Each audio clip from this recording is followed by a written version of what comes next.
Hello, Culture Matters podcast. Before I introduce you to co-host for today, here's a quote just for this episode. The very fact that a problem has gripped and assimilated the whole of a person is a guarantee that the speaker has really experienced it and perhaps gained a truth or something from his sufferings that then he will then reflect the problem for us in his personal life Mm. and thereby show us a truth. Carl Gustav Jung. Mm. Hit me with the curveball this morning. It's The been new what, quote. 20 some episodes now since you've had a new quote at the beginning, or how many I, you had? What, 12? And now this is what? We don't know what the number this best is, part right? about this whole thing is I flubbed that quote up because I messed the word up. It read well to me, man. It was, Yeah. I think you crushed it. I think it's a great jump, you know, in this conversation. And first of all, I just want to acknowledge, like, I noticed a few episodes back, you started introducing me in this series as a co-host rather than just a friend of the show and things like that. And so we don't think we've like talked about that, but like, I appreciate how much you've allowed me to speak um into your platform through just like throwing out random thoughts on this show. Like, we don't really come obviously with this scripted, but it feels like what we end up talking about usually isn't what we sat down thinking we'd end up talking about. So maybe apologize also for like hijacking some of the conversations along the way, but I feel like we've followed some like really freaking good rabbit holes together on this series. Generally, I don't like inviting friends to my house and then not inviting them to play multiplayer and having them just watch me play Yeah. solo against bots and Hmm. act like I'm playing against real people. Well, I appreciate that. It's a breath of fresh air, and I enjoy it. I'm going to read this quote again well, actually, shit. Who the hell am I talking to? And what are we talking about? We've been on this rodeo for those that haven't listened to the Culture Matters podcast for some time around this Dr. Jordan B. Peterson painting. And our co-host Vinnie Candelore Jr. joins us today, who's been working on a physical or aesthetic representation of Dr. Peterson's oomph, oomph. And so if you haven't listened to the show, go back and listen to episode 1, 2, 3, 4, 5, and 6. If you listen to episode 6, don't get confused. There aren't 8. It wasn't 8. It was 6. Yeah, Um, lucky number 7. I struggled this morning. I'm struggling. I'm struggling for the mere fact that I want to read this quote again and ask you about it and where we're at. And Hmm. so many. I wrote down a bunch of questions.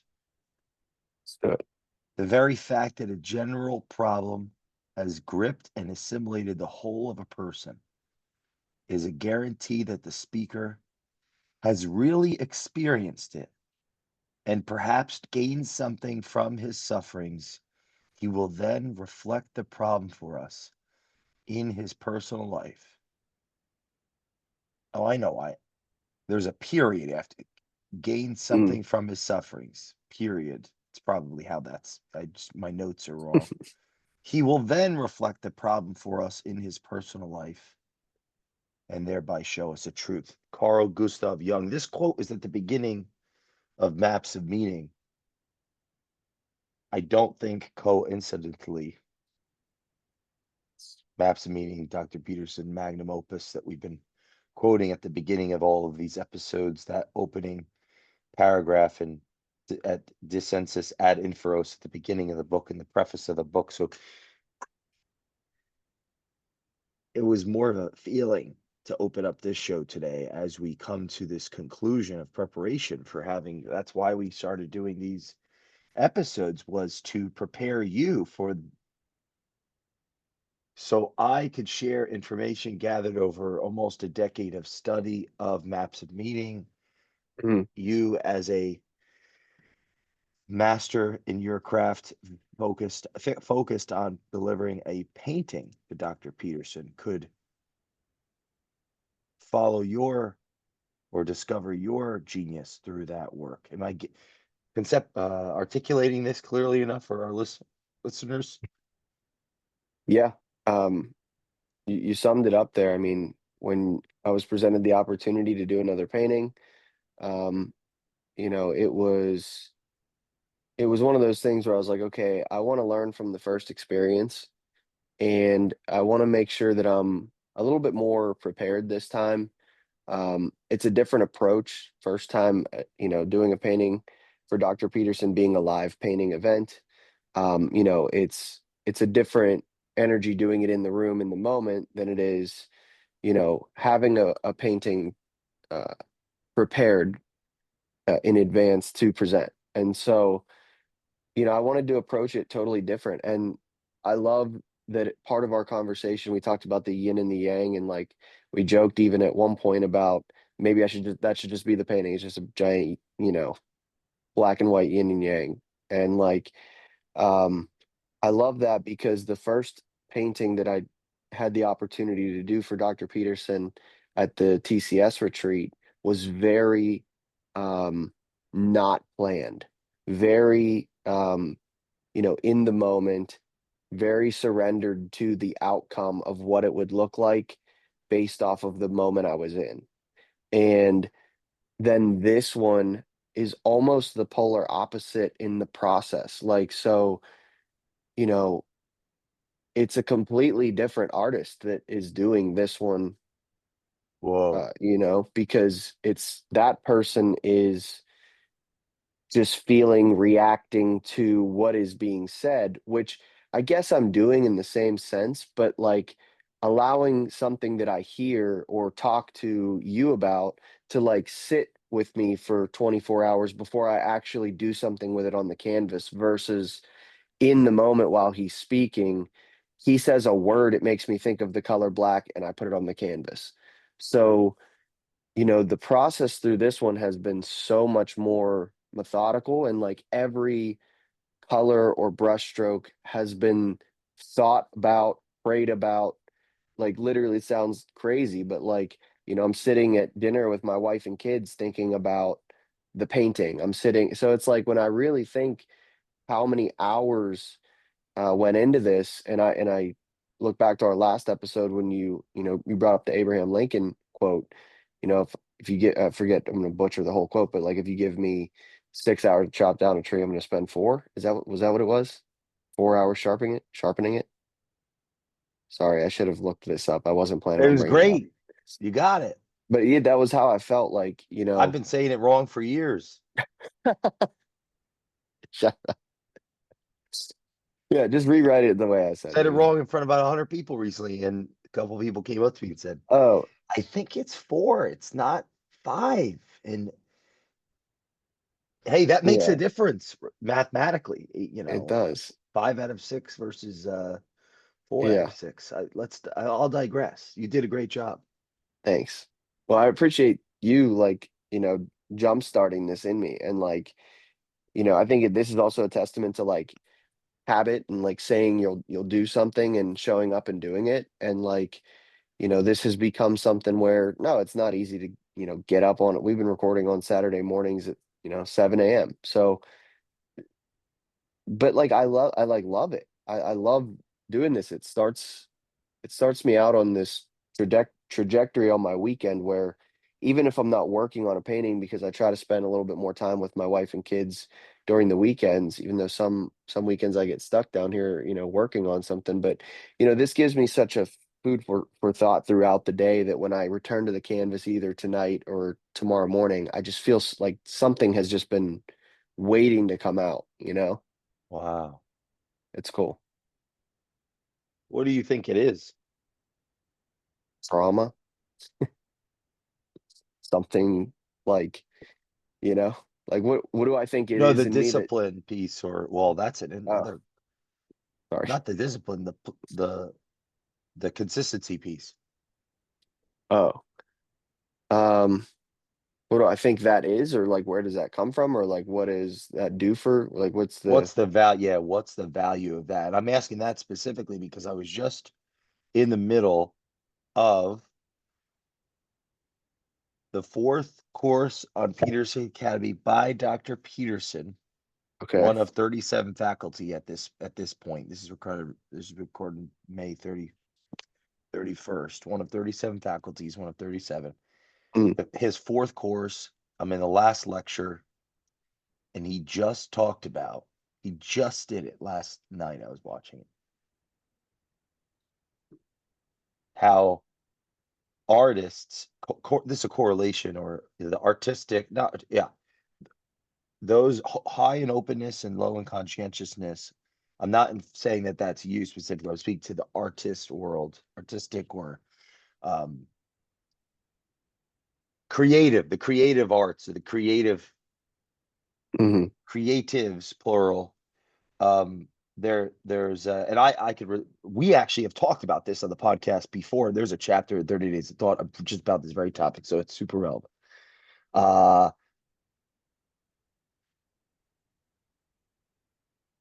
like an a time block or a time to work is almost frowned upon in circles, or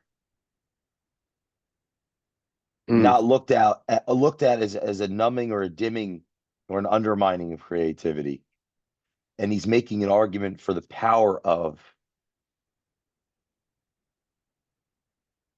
hmm for the power of a time to sit down, or like an orderliness, some order to that chaos, hmm and sharing his own journey in that lecture of how he did not drink alcohol hmm starting at 27 until 50, because for him that was something that made it more difficult to be, for his temperament, yeah, to work on the things that he was working on at the degree of hmm intensity that he was yeah, working on them. And so long story longer, he was saying the power of order in and around that chaos. And there's a chapter in an excerpt in 30 Days of Thought somewhere. It's in the suitcase, about procrastination. I hmm used to say how, yeah, I used to actually say how great of a procrastinator I was. And I thought it was so fascinating because I that was a less successful Jay hmm in a handful of respects. So that's why I'm asking you about the value. The value is it you're see, it seems like you've had a positive experience from having that. yeah, for sure. I mean, if it's all like, if it's all just chaos and there is no structure to the creative process, then I think that's when you can slip it into procrastination mode, where um, you're not taking that next step. You're just chewing on the same idea over and over and over and over again. Whereas blocking this time off to strategically talk about it with somebody else, it almost allows me to get off of trails of thought that I'm not supposed to be on for the piece, and like so it's just refining the thought and the vision intentionally, instead of, I guess, just like playing the same song over and over to the point where that idea becomes stale. And I think that's kind of the problem. Maybe that's part of the problem, is like, you know, I feel like when I've had good ideas that I've waited to act on, they become stale, and like then maybe I try to do them a year later and they aren't like, there's not like an energy to them. They get done, but like, even if I would have like made one step towards that idea when I got it, by like writing it down or, you know, so doing a podcast on it or, talking to a friend or a spouse or whatever about that idea rather than just letting it live up here. Like once I talk about it, now I have new information from what I experienced through writing it or talking about it to bring to my own internal discussion. So now I'm not stuck on the same thought. The thought keeps evolving. So that's why I think like taking steps in the creative process that are like commitments. Like I'm going to have the background color done on this canvas by the next episode. And it doesn't matter if I do it in 4 minutes or if I spend 10 hours doing it on the first session, I'm going to have something broken this canvas and like making small goals to, you know, hold yourself accountable and do that has really helped me figure out I need that in my creative process. If I just have 4 months to do a project and I'm just sitting in my basement thinking about it, I either need to be researching, talking, writing, doing something in that creative process so that when I'm done sharpening the axe and I swing it, it's not dull. It's going to actually, strike the tree, and I'm not going to now have to spend more time swinging. But yeah, dude, this whole process has been great. What rules, uh, so far you've listened to rules 1 through 4 or 5? Is there 6 Hmm. live of Beyond Order, the third book of Dr. Jordan B. Peterson that's live on the Culture Matters podcast? Are there any rules that stand out as that, or yet you can see in the painting so far? Yeah, so the do not hide unwanted things in the fog. Rule 3. Like the a lot of the things in the piece seem like chaos, seem like you know, almost hidden um under layers of paint, under, the bridge that is represented in the piece.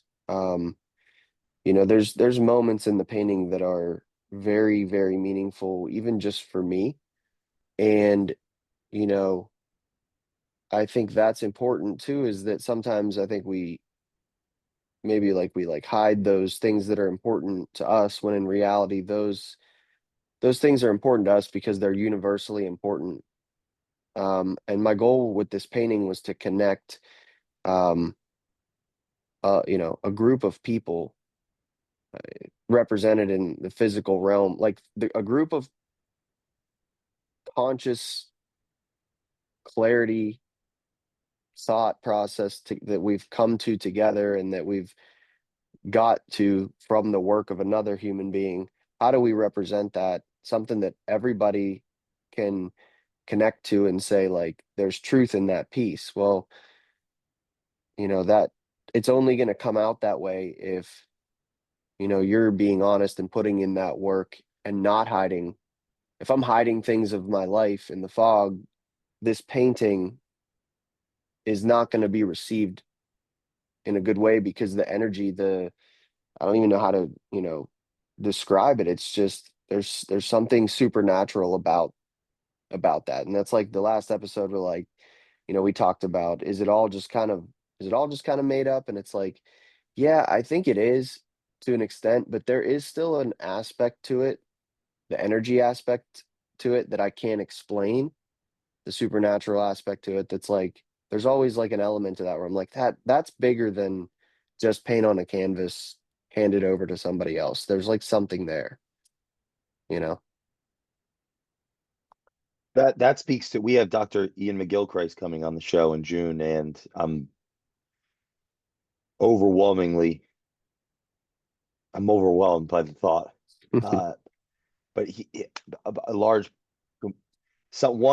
there's exciting overlap between his life's work and Dr. Peterson's life's work, and in Dr. McGilchrist's new magnum opus,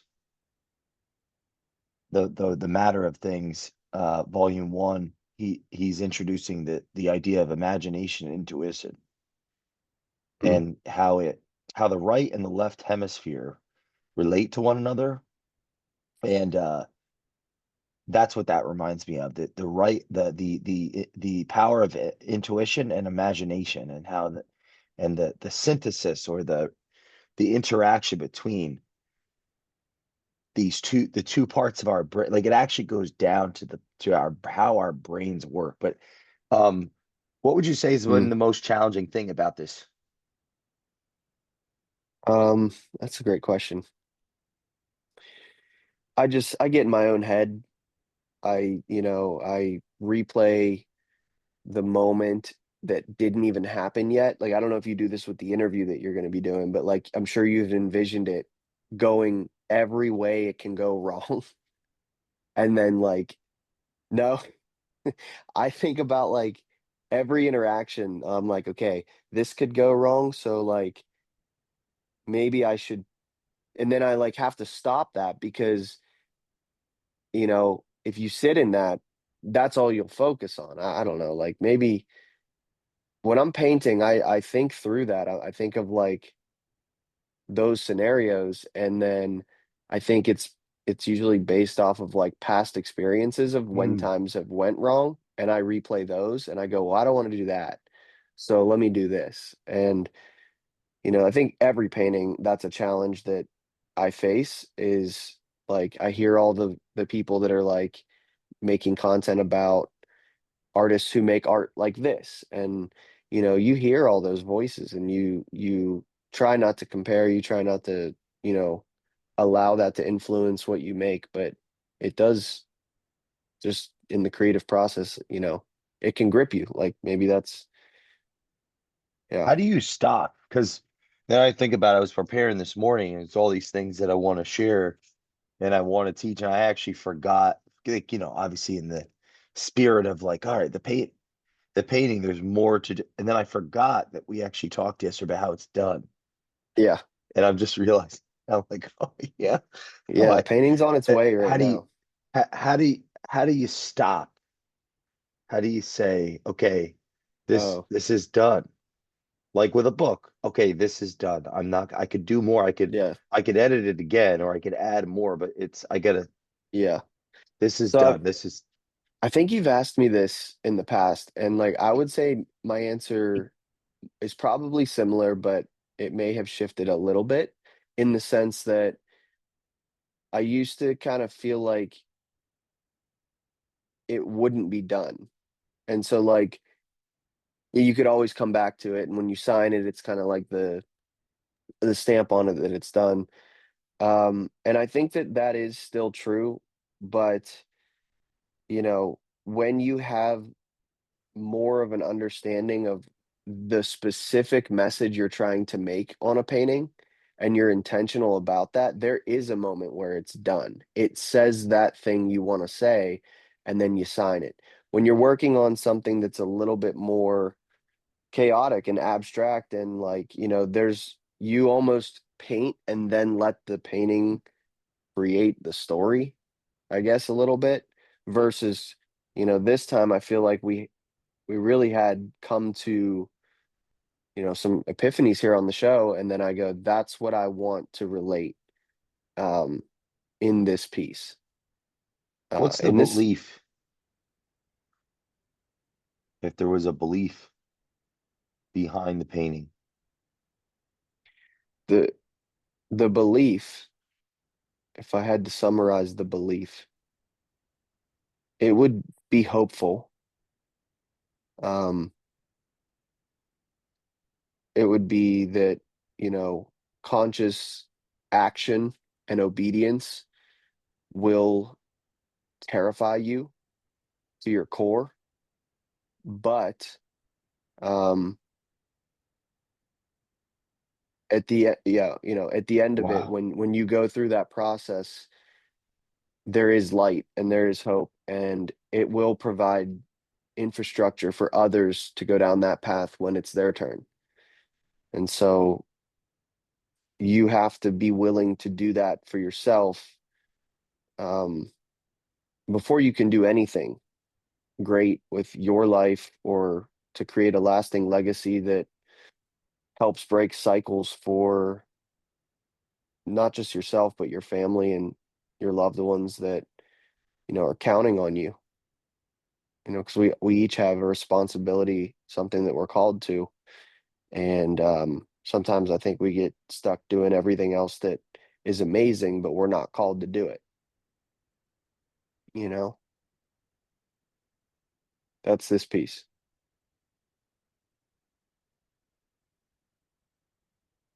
Wow.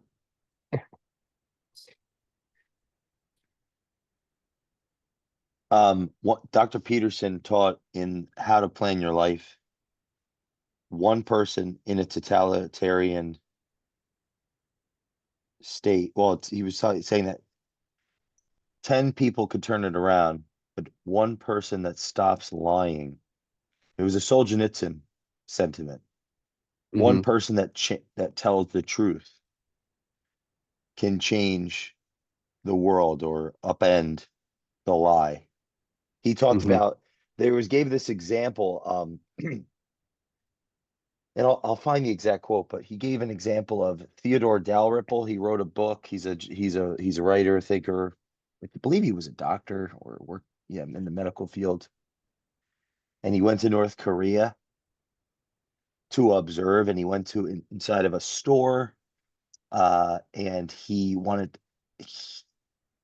he followed around a shopper Mm. curiously to figure out what this person was up to, because the store was extremely banal and uh, yeah, it's like lifeless. Hmm. And he recognized that the shopper wasn't shopping. It was a person that was being paid to just walk around the store and act like a shopper, Mm. and nothing that was in the store was real. And everyone was just participating in the lie. And so he wanted to stir it up a little bit. So he bought a pen, and everyone was like culture shocked by this random third Yeah. party, this non NPC buying a pen. Hmm. And he bought the pen, it didn't even work. The eraser didn't work and the pen broke because it wasn't actually, nothing in the store was for sale, really. And people that were in the Hmm. store were real. They were Hmm. actually being incentivized to participate in Yeah. a lie, in a gimmick. Hmm. When you say hope,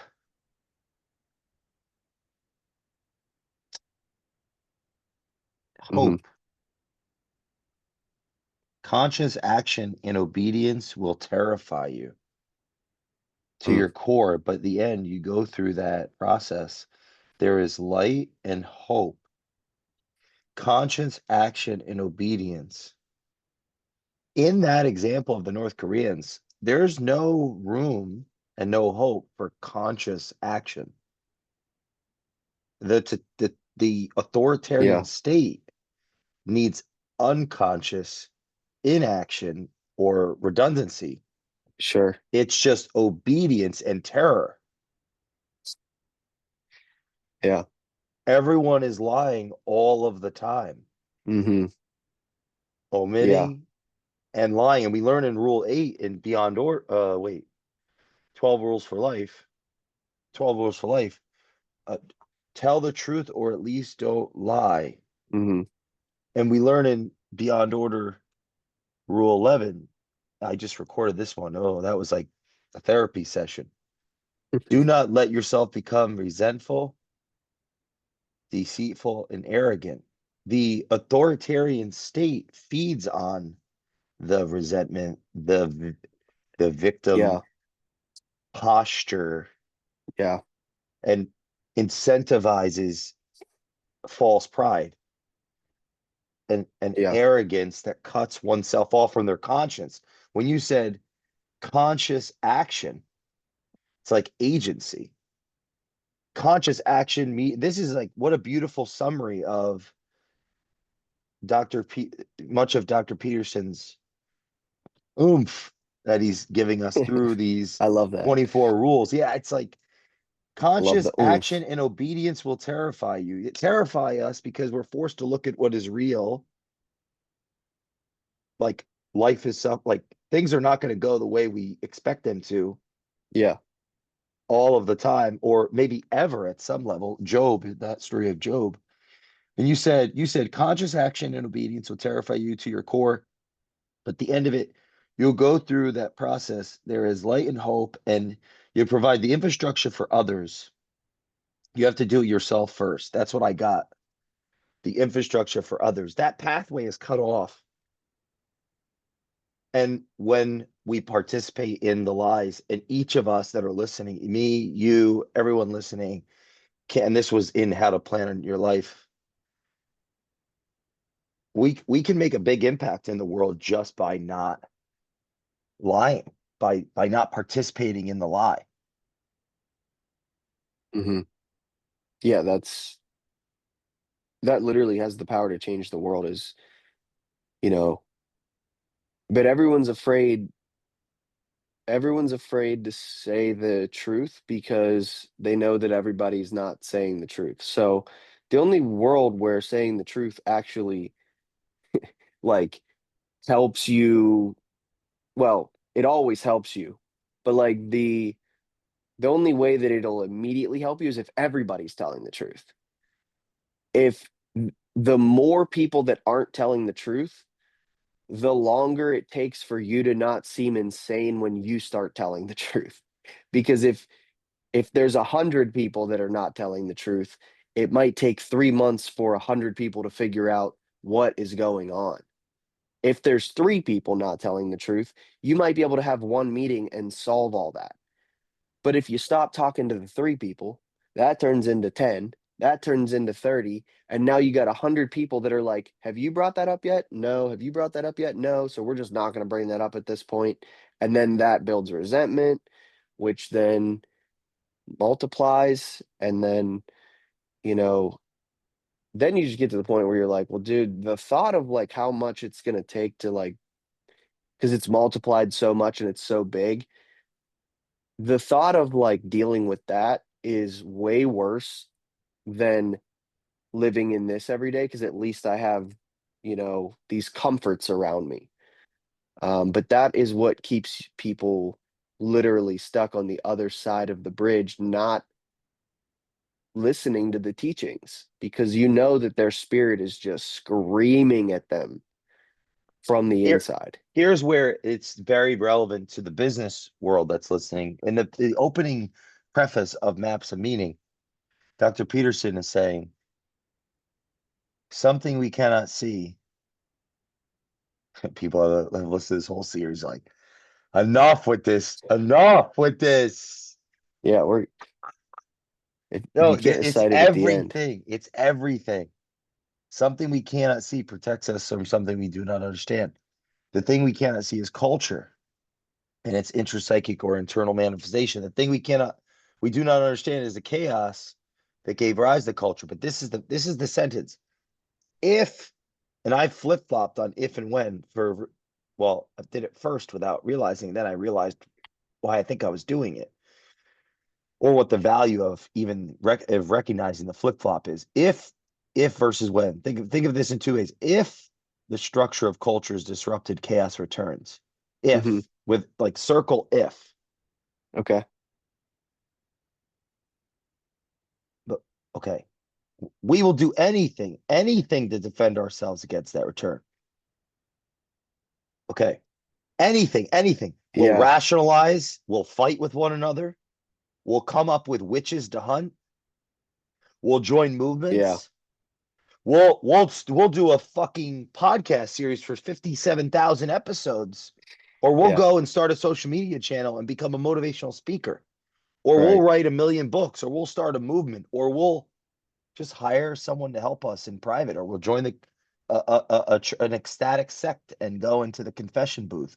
We'll do anything to defend ourselves against that return of chaos, a disruption Hmm. of group identity and individual identity. Now, this is it.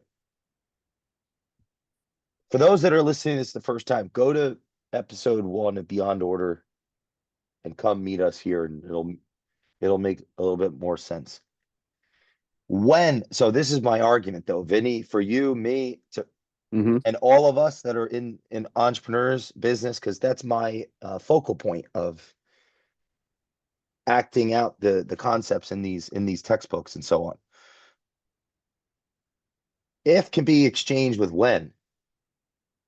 If our business sextuples in size, it's not the business, and we can't be the same people. The structure of culture will be disrupted. What is the culture? The culture is the order, the walled garden. It's the rituals, it's the belief, it's the Hmm. purpose. That's why I asked you, what's the belief of this painting?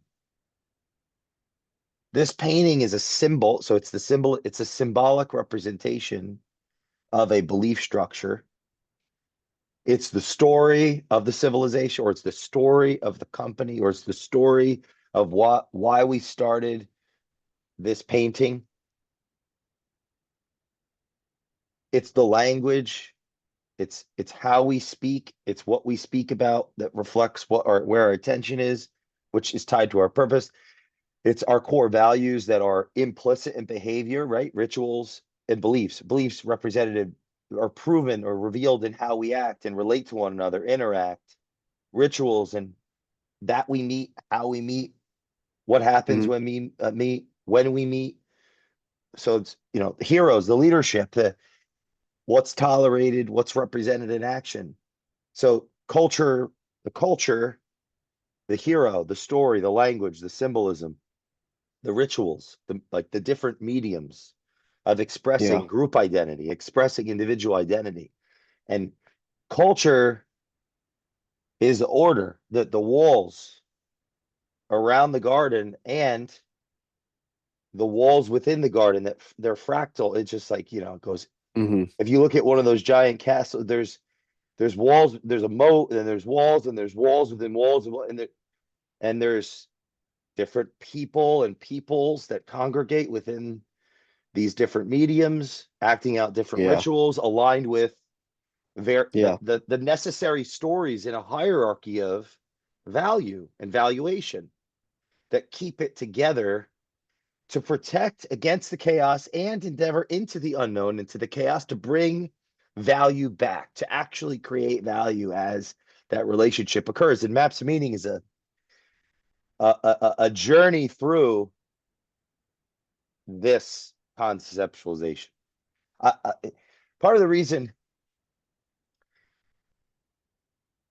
when I met Jenna, I was on so this quote here, culture matters, I had the idea that it mattered because of my own, I believe, unconscious autobiography over 10 years ago, closer to 11. Is it? Yeah.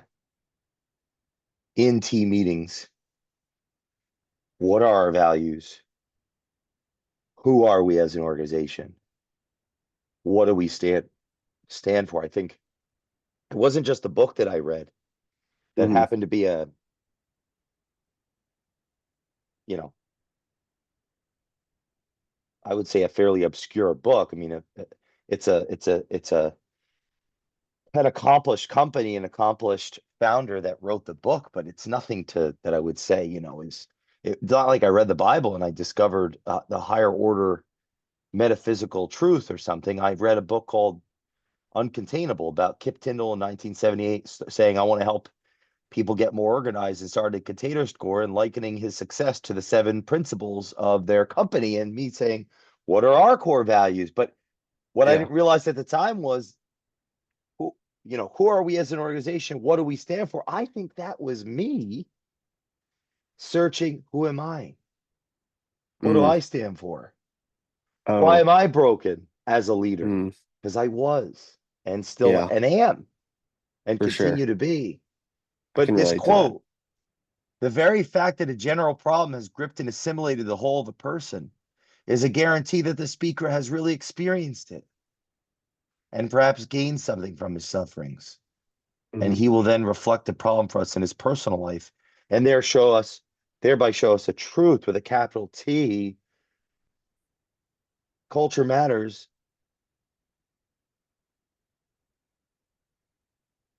That's what I was up to. That's what was happening.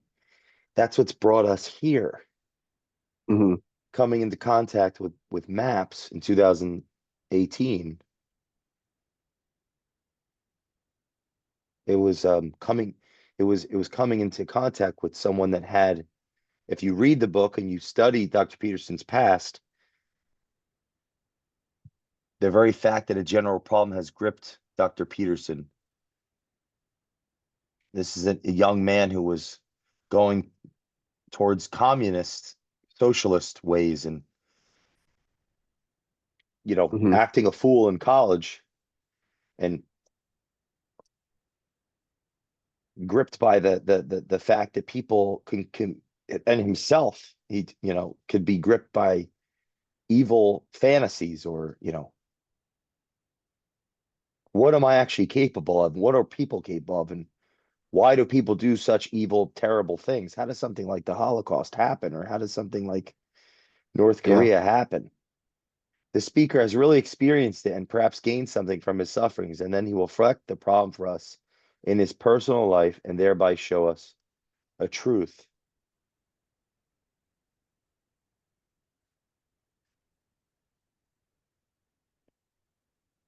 Mhm. Yeah.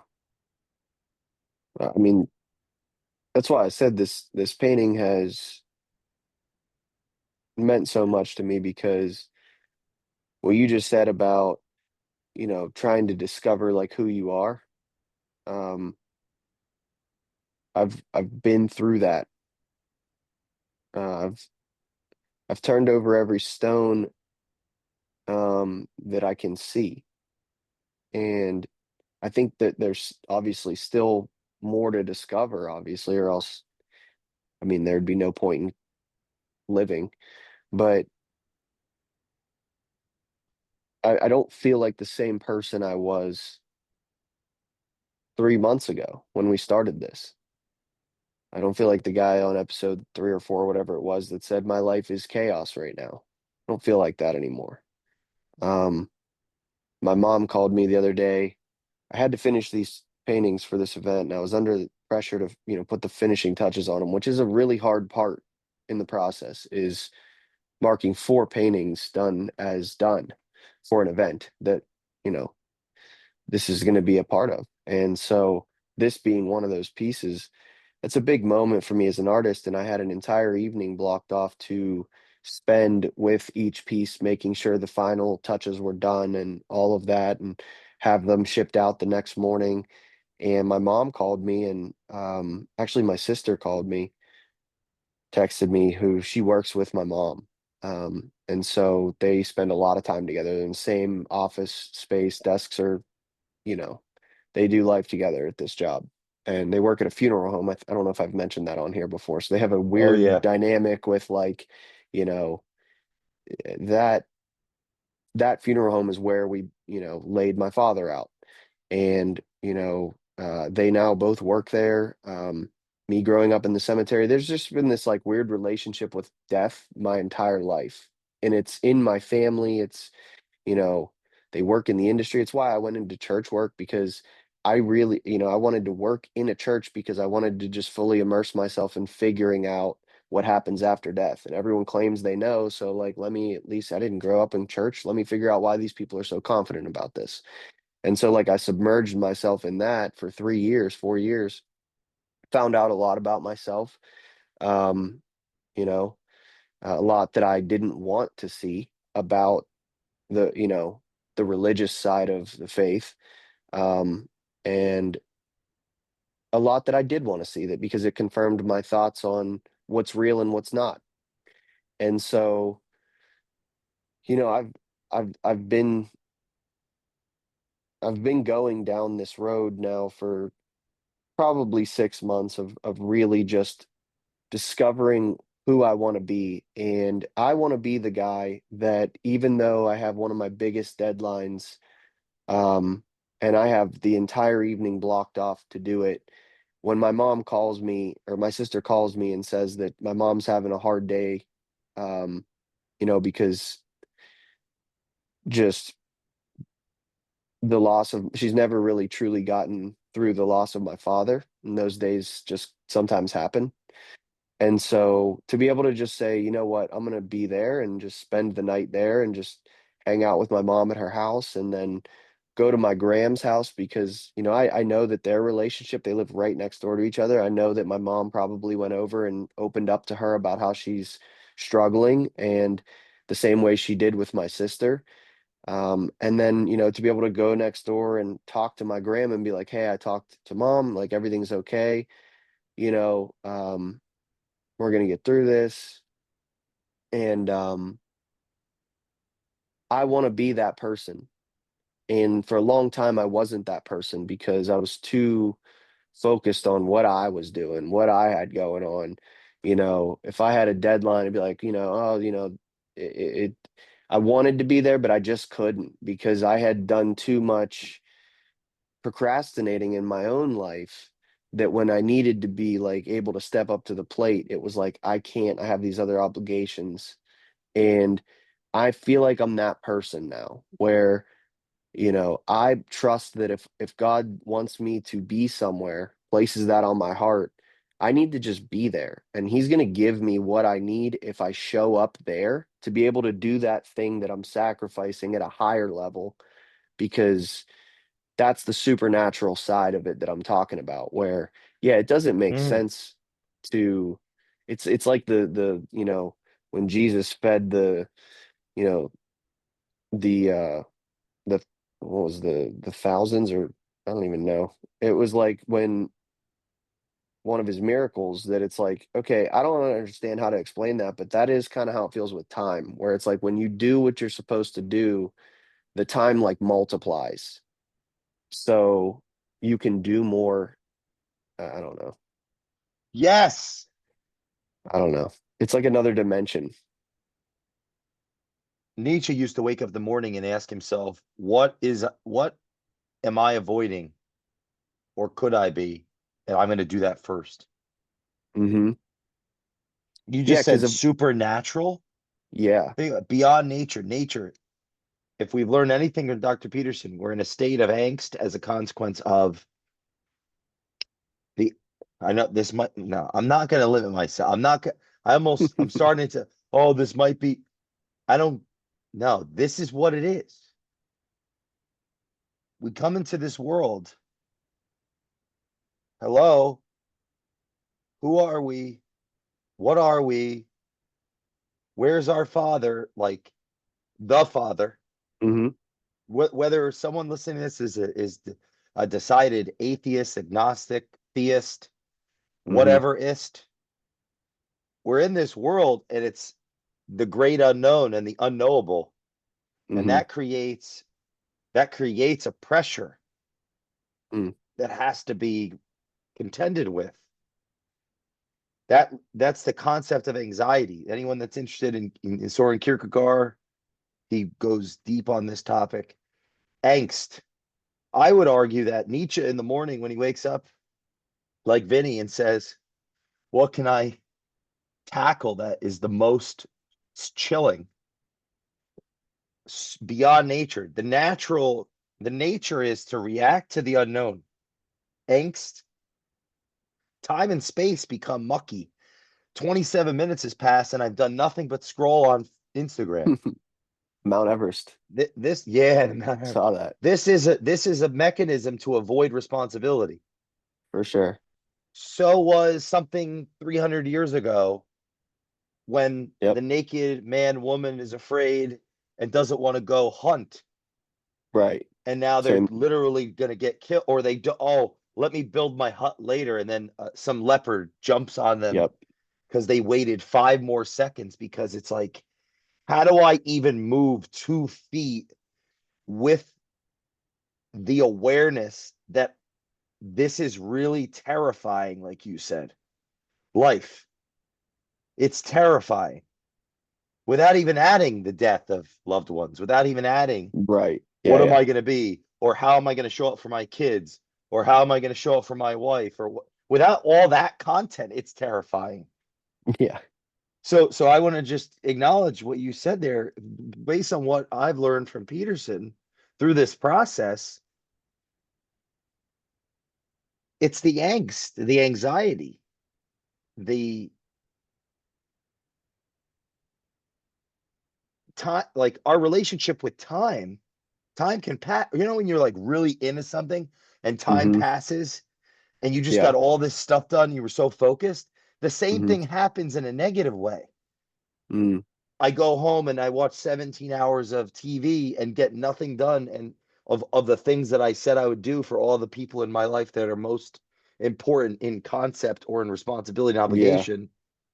And now I've destroyed and fractured all of these relationships and I've let Yeah. everyone down. That destroys Yeah. the culture, whether Hmm. it's a family or friendships or business or ad employer or what you just said. I think is one of the most important components to this whole series. It goes right down to the very bottom of Dr. Peterson's message that 10 million people are following him on Instagram alone. Pick up something heavy and carry it, like personal responsibility, the ability to respond. How do we, what is the relationship with our ability to respond to the unknown with our awareness of what we know we have to get done? And it's Yeah. vast. He's saying it's vast. Right.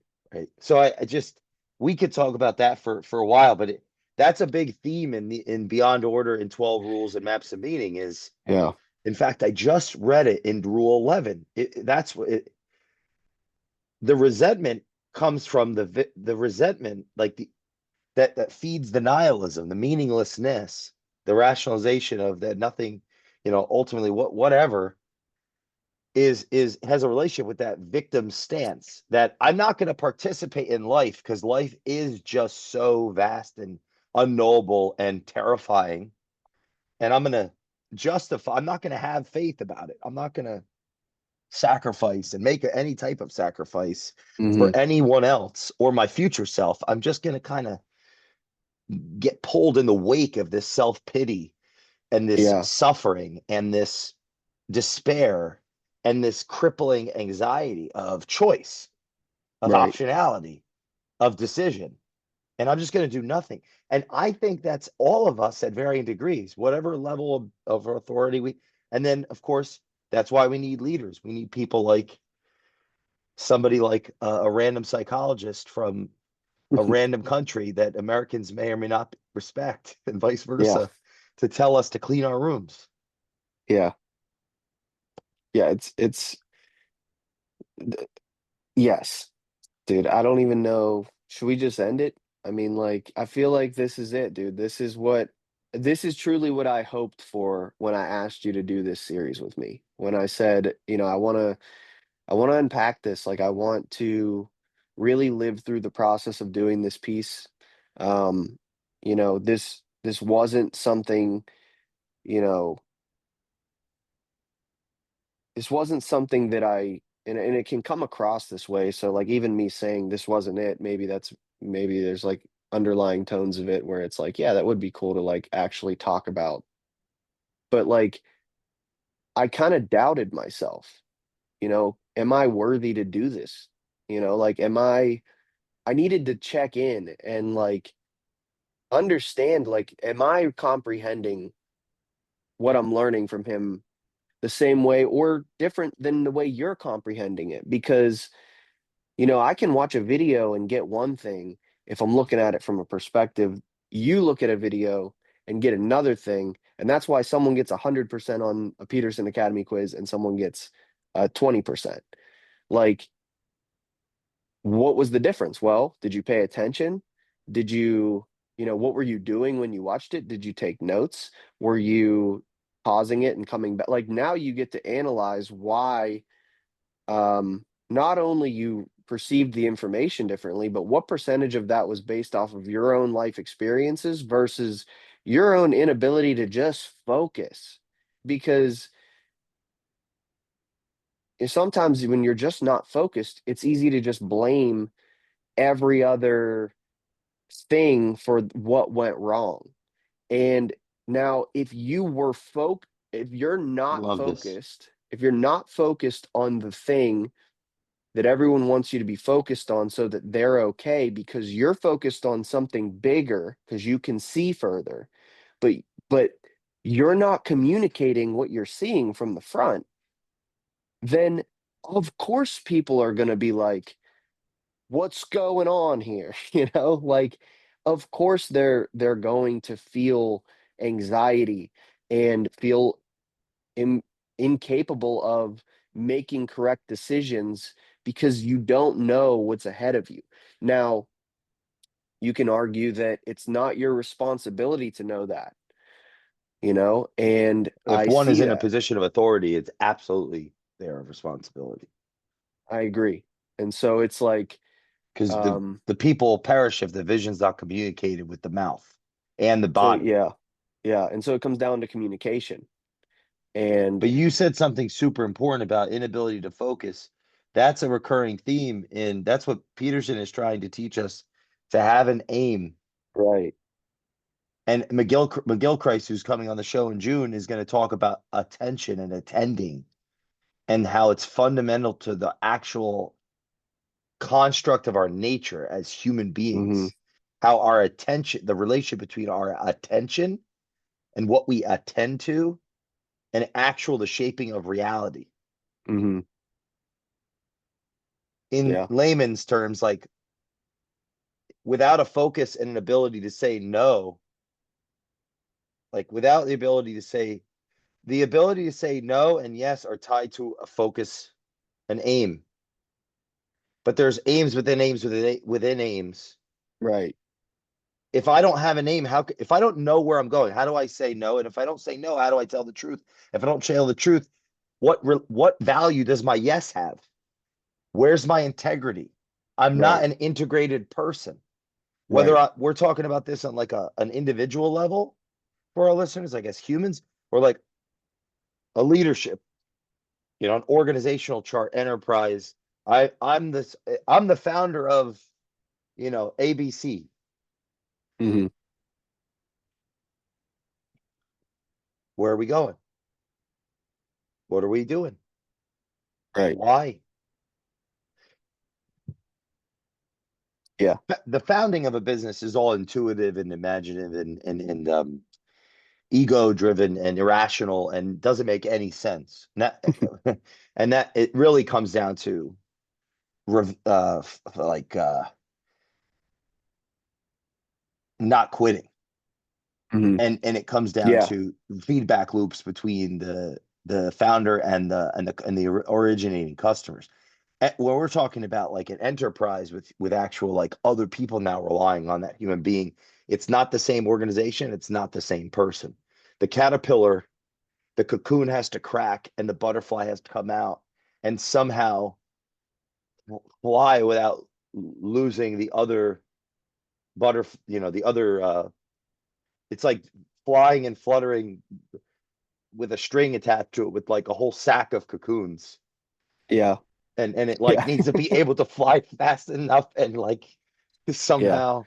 Anyway, I'm like going on a tangent here, but Yeah. No, that's it's like super important, the focus piece and the communication piece. But like it's the intensity. Someone that loves and cares about me the other day, yesterday, said something to me about balance. And this person in particular is disengaged from everything that they're doing as it relates to their business. mm, And I believe um it I don't believe that that is the correct. um we got to pick our poisons. If entrepreneurs don't start something if you're not going to finish it. mhm. Yeah. I mean, it's why VC2 art is what it is. Not to It's me. Like it doesn't matter if you know, it doesn't matter if I'm a painter. It doesn't matter if I'm working on shoes. It doesn't matter if I'm building a brand that like I want to die in a VC2 shirt. Not because it's my initials, but because of the opportunity that it created for my family, for generations, for people, employees. And, you know, it's hard for me to, as somebody who's already made that decision I'm an entrepreneur. If I'm gonna bolt what I do onto anything, it's also I want it to be lasting. And when I see, when I see things coming and it makes me not feel like it's a lasting thing, I can either chalk that up to I haven't been in this long enough to understand. And so I need to just know that I don't know everything. So some things happen and take place because of things I don't know. But then it comes back to the thing where it's like communication is key. So like with any person or thing that I do with VC2, I want to align with where they're going, not just what they're doing. And that's not something I've always done. I've always kind of just been in a panic mode with what I am as an Mm. entrepreneur, where it's like, I got to prove to somebody that this is actually going to work. So the first opportunity, whether I think it's good long term or not, I need to jump on it to prove to them that they're wrong or to make them feel like I'm not crazy for being an entrepreneur to begin with when I come from no money, I have no business being in business. Like, but I do because all of that grit and no BS that I was born and raised in, being in a blue collar household, like that's the grit that I bring to what I do now, where um it is real and I can bet on it because I've seen it. I've seen what it does and I'm seeing now the opportunity that it's creating for others and I keep bringing that up because you know they have a brand inside of them that everybody wants. I mean, I would hope everybody wants lasting things, you know, and I want to. I want to say something to the brand. A personal brand without personal responsibility proportionate to its acceptance is a is likely a lie. Hmm. Yeah, Like, or it will lead to an abdication of responsibility. Like the fascination of our culture to have personal brands. Like what I think like a person having a brand versus if you because if you think about what is a brand hmm, actually, what is a brand? It's a signal to the marketplace to humans that something has value and significance. And of course, at some degree that brand has a relationship with quality. Then the question yeah, becomes how relevant today is the quality? So I buy the Hermes bag and I get it. I'm on a list for 7 months and it's not what I how right, long until so that okay the quality and the brand have the fulfillment, okay, and there's go back to the culture of that family, multi-generational, who they hire, how they incentivize the the craftsmanship. I watched a whole thing about how they put so many hours into a bag. So there's a type of person they're hiring, there's an education level, there's a philosophy around it, there's a time commitment, there's a whole culture around how they get the actual product to to be in alignment with this brand. There's a relation with there's even a quote by the guy that owns LDMH about how luxury is generational, or it's tied to multi-generate, like luxury comes from multiple generations. Like, by the third generation, you have a luxury. Okay. Where am I going with this? Personal brand. If people have to spend time with me, I'm Hermes over a period of time to see the congruence between the projection of my idealized self on the internet through this podcast and my actual the integration of myself in reality. Mm. And I think there's a correlation between the phenomenon around revealing oneself on the internet and the lack and the disintegration of oneself outside of the internet. And there's a and they have an inverse relationship. The more that my personal brand grows, the less valuable or necessary that my actual relationships are, and the more valuable my transactional relationships become. The more Yeah. celebrity I have, the less I rely on my friends, family, community Sure. for food, water, reputation. Because, right, quality of personal brand is reputation. Quality of business brand is product or service fulfillment. Right. Personal brand, reputation is the fulfillment. But with celebrity, authentic relationships don't necessarily correlate with the supply and demand curve. There's only one of me, and the demand are 10 million people want to know me. Only so many people could fit into a room or a funeral home or an auditorium. Yeah. And we plan on talking, Just but this is like something yeah. I've been thinking a lot about.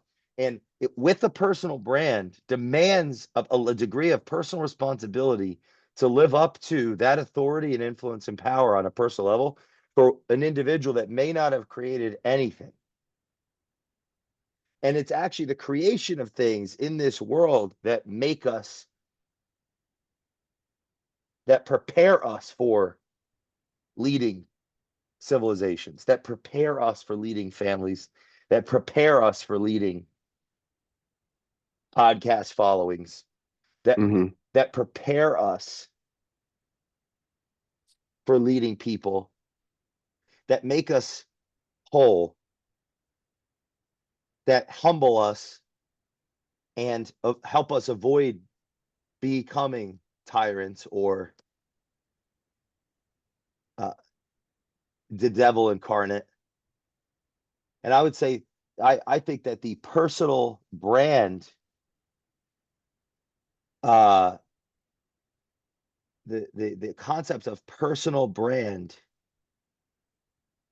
without the curriculum of personal development is a pathway to psychopathy and narcissism, and Yeah. attracts inherent in its in the potential for its existence, unearned fame, unearned opportunity, and that comes with great responsibility. And also, one more thing on that, it's like drugs. Don't get high in your own supply. So Yeah. these are very powerful tools that we have to be careful of, because if I'm a content creator and I'm putting out content,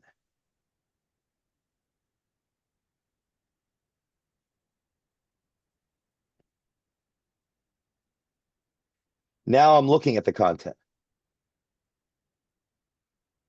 Ha Say like there's this hubris in this whole thing is, oh, or what if it's not even hubris? What if it's, oh, curiosity. I want to look and see how I could do better. So I look at it. Mm-hmm. So for the first 6 months, I was creating content and I looked for 2 minutes a day. 6 months later, I'm looking for 71 minutes a day. But this goes back to our conversation earlier about anxiety and responsibility, getting shit done. Now I'm in an inordinate amount of responsibility, obligation on my plate. So where do I go to for the release? I'm not smoking cigarettes. I'm not drinking alcohol during the day. I'm not going by the water cooler and wasting 35 minutes. I'm on my phone Mm. scrolling Mount Everest to Yeah. lower the anxiety. Mm-hmm. So, but it all started with a great intention Yeah. to have a personal brand, to for people to see me as something more, something better, that would have a higher capacity convert opportunity, that would have a likelihood to develop relationships, that could at a high degree convert into economic opportunity. But at what cost? The personal brand without the personal development, like what we've been doing with these rules and Mm-hmm. the show, I think is the pathway to the undermining of culture, the undermining of character, because we're yeah, I've seen it happen. Celebrity, this is why they say celebrity is a lie. It's not real. It's like Mm-hmm. Yeah. I'm just, yeah, this finger. It's like I'm here now, and all these millions of people are coming up to me and they're sharing with me their problems, Mm-hmm. their wins. I represent something to them that's archetypal. Mm-hmm. We don't, it's not a real, what's real is like, it's not That's necessarily our yeah. relationship that's real. What's real is beyond both of us. How is that not Right. going to get to my head or overwhelm me and crush me? So I'm just saying, like, this personal brand thing is extremely valuable for people, to anybody, to build a business, to create lead flow, all this stuff, all this valuable value creating economic activity. However, in the absence of the education, the experience, the wisdom, to when that's the paradox, is one is unlikely to be to hat to either to hat to benefit or to be on that path when things are happening faster and higher, like faster and at a higher premium. Mm-hmm. One is being incentivized to not do the quote unquote boring work, or not um it's like being it's short term oriented versus long term oriented. So that's Mm-hmm. my for those that care about the personal brand, we could do, I'll pontificate on Love that that. another time. But the all right, here's the last quote for that was I said I'd read earlier, and Vinny could close us out here. This was the Solzhenitsyn thing from earlier. The famous quote by Alexander Solzhenitsyn about truth is, one drop of truth can outweigh an ocean of lies. This quote emphasizes the power and importance of honesty, even in the face of overwhelming deception. One word of truth outweighs the whole world, impacts the profound impact on truth even a single act of speaking honestly can have. Peterson talks about that in Rule 5, if anyone's interested in Beyond Order. And the last quote here is, we know that they are lying. They know that they are lying. They even know that we know they are lying. We also know that they know we know they are lying too. They, of course, know that we certainly know they know we know they are lying too as well, but they are still lying. Man, that's crazy. This quote points to the persistence of lies even when the truth is so obvious. And Solzhenitsyn, if someone's not familiar with Alexander Solzhenitsyn, the Gulag Archipelago, Volume 1 through 3, get it together. Go listen to episode 1 through 7 of this Peterson painting series. Vinnie, this is it. It's done. Where do we go from here? Um, I don't know. I'm excited for that. And I want to leave this with this is the description for the painting series that we just did that I wrote up. And so this series is a tribute, what I'm calling it is a tribute to the unseen moments. These pieces were created with one goal, and that is to honor the journey. Each painting in this series captures something real, often forgotten or overlooked about the journey. They're not about hype, they're about seeing someone in the moments that shaped them and creating a visual reminder that those moments mattered. Whether it was a quiet morning, a personal shift, or an awakening, these are the kinds of moments that build legacy. The paintings don't celebrate what the world already recognizes. They honor what came before that. And so the journey, the process, um the times where you mess up and you own that, um the times where you tell the truth when the easy thing is to omit it, and the times when you choose to take on that voluntary sacrifice, um for the betterment of your life, not short term, long term, and those who trust you to make that decision, because that decision is going to come back up again. And if I've done the right work, it'll be easy to continue to stand firm in the truth and what needs to be done, said, or completed. And done and completed kind of the same, but I'm just, you know where I'm going with this. It's now a chat that where do we go from here is like how much truth can we tell is where I'm at. How much truth can I tell and what does that do for my life? That's that's where I'm at. And whatever that brings or takes away, I'm good. I'm terrified, but I'm good.